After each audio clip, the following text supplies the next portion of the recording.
If you showed this to one of your cuber friends, they'd probably say, "Oh cool, a Fisher 3x3x2. I haven't seen that before." Well, let's just say that this puzzle isn't what it looks like. And when I say that, I mean it really isn't what it looks like.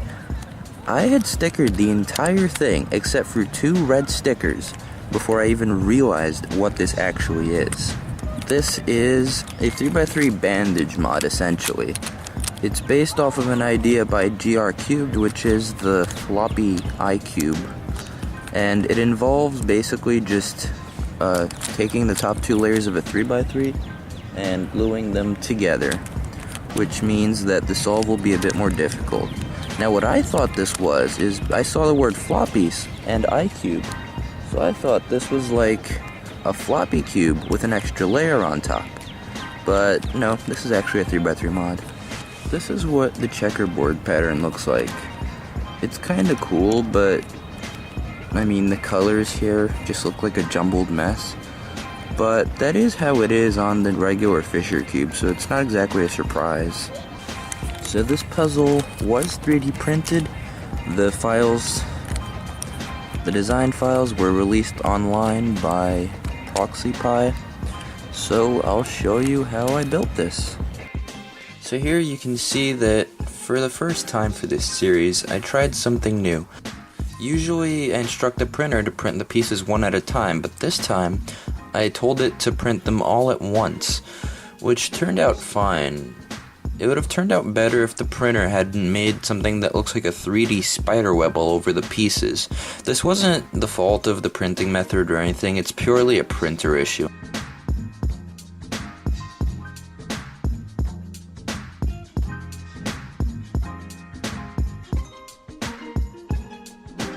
So you can see here that I finished sanding everything. I mean, when you think about it, it's only like 20 something pieces in total, but it was still quite a lot of work because you had to remove the supports, smoothen the areas out. So I guess I'll assemble the puzzle now. Alright, so to assemble this thing, what do? You take this, and this, and basically you take all 4 of the bottom pieces, which are here, and then you take the 4 thick corners right here, and then you just kind of put them all together.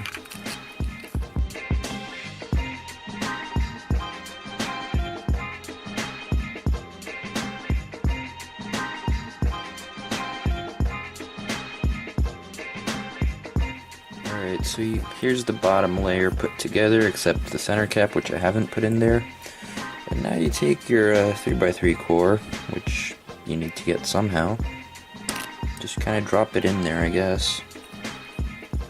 And then you just screw the screws and springs in through the holes, which are here. Here's one of them.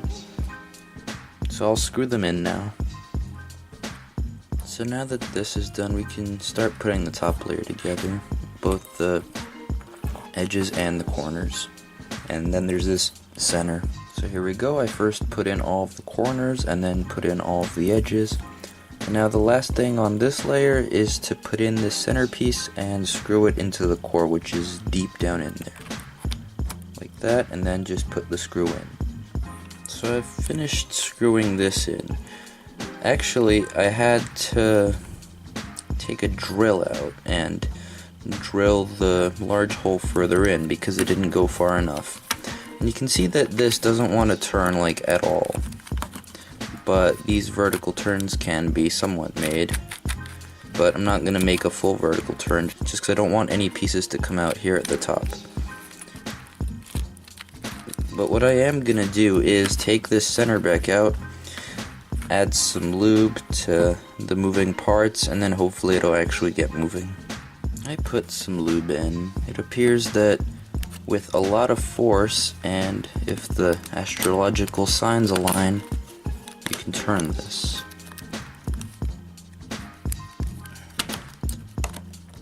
See? Definitely turns. What I'm gonna do now is put this let's see, where is the thing? It's right here. I'm gonna put a screw and spring into this, possibly, and then this will go in here, and I'll put some lube in here as well for the vertical turns.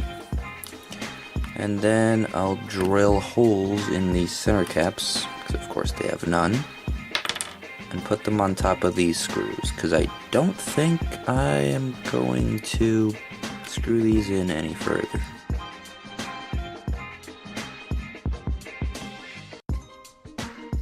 So I finally found a screw that's short enough to not stick out obscenely when it's screwed in. I also drilled another hole into this center cap so that it could properly fit in there. So now I'm going to lube this part up and then screw this in.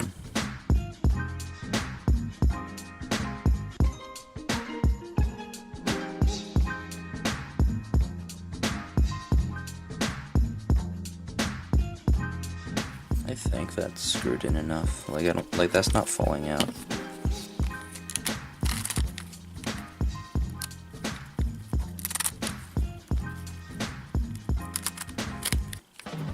It turns.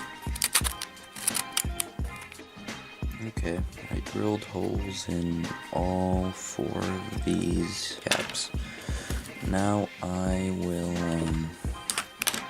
glue them onto the screws.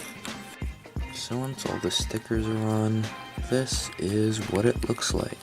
So I used the stickers provided by ProxyPie, and this is what they look like. I think they're pretty decent. Now at this point, the puzzle turns very badly. I mean, sure, these moves are sometimes tolerable when you align it, but a lot of these vertical moves are just either really catchy or just barely want to turn at all. Like this, is this going? Just barely. But sometimes it actually turns out well, so I don't know. So what I've done is just put some extra lube in this thing. I mean, if I rounded these interior sides off, that would help it, but this thing has bigger issues than that, so I'm just gonna scramble and solve it as is, and hope that it doesn't fall apart. Let's go.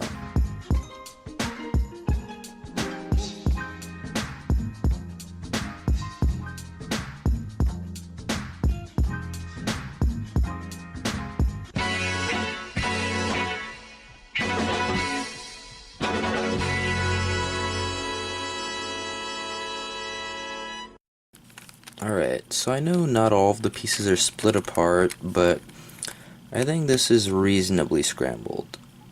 It already looks like a mess, and I don't want it to fall apart. So what I'm gonna get onto now is solving it. I know you wouldn't normally do this for a 3x3 shape mod, but I'm gonna get this back into a cube shape because I feel like it'll be easier to cycle pieces around in that state. So I'll do that now. So at this point I've gotten most of the white layer together. You can see I just need to turn this corner. I'll see if I can use an algorithm for that. And then I need to orient or reorganize this top layer. And then I can work on fixing these colors, I guess, which should be quite interesting. Alright, so right after I stopped recording the last clip, the cube fell apart in a major way, so I looked through my files and reassembled it into the state that it had been prior to falling apart. And then I did solve it into a cube, but that actually turned out to be useless because a lot of moves were just still bandaged. So what I ended up doing is just solving it like a bandaged cube, meaning using algorithms that I could use, or even basic commutators. And what I will say is, this is actually a very difficult puzzle, and it took me quite a long time to solve. So this is by no means easy. So the first thing I'm going to talk about is the required post-processing. This puzzle needs a lot of post-processing. And when I say a lot, I mean every single piece needs to be cleaned of supports, sanded down on every face, even curved faces and odd faces. And then you have to drill holes into multiple pieces, and if you really want it to actually be usable, you have to sand down the interior of these pieces. For this reason, I'm going to give it a 7. It might not seem like a very high score, especially for the amount of work that you actually have to do, but trust me, there are going to be some puzzles that have a lot more work needed. So that's why a 7 is the most I can give to this. Ease of printing, I mean, let's put it this way. The pieces aren't difficult to print, but because of the amount of supports you need to use, and that affects both the exterior of the pieces and the screw holes, it's not easy. It's also not that bad. I'm going to give it a 4.5. For ease of assembly, it's honestly not that difficult to assemble. If you widen the screw holes enough, or just use correct screws, then it's no more complicated than screwing pieces into a core. As a result, I'm going to give it a 1.5. Turning quality. Let me put it this way. This puzzle doesn't turn well. It's very catchy because of the way the insides were designed. Lube helps, but not a whole lot. And even with all you can do to the insides, it's still not going to turn well. It's very loose in some areas and tight in others. So I'm giving this puzzle a 2.